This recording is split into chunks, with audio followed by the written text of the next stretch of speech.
Gosto quando ela diz que sente algo por mim,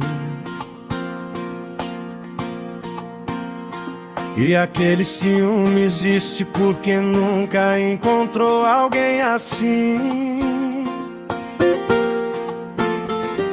Um cara que fala da sua voz, seu jeito, do seu corpo inteiro, que diz o quanto ela é linda, e com uma distância é um desafio verdadeiro.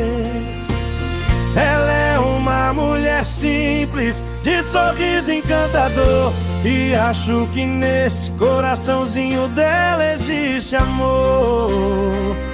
Descobri isso em nossas conversas bobas, em nossas histórias sem fim.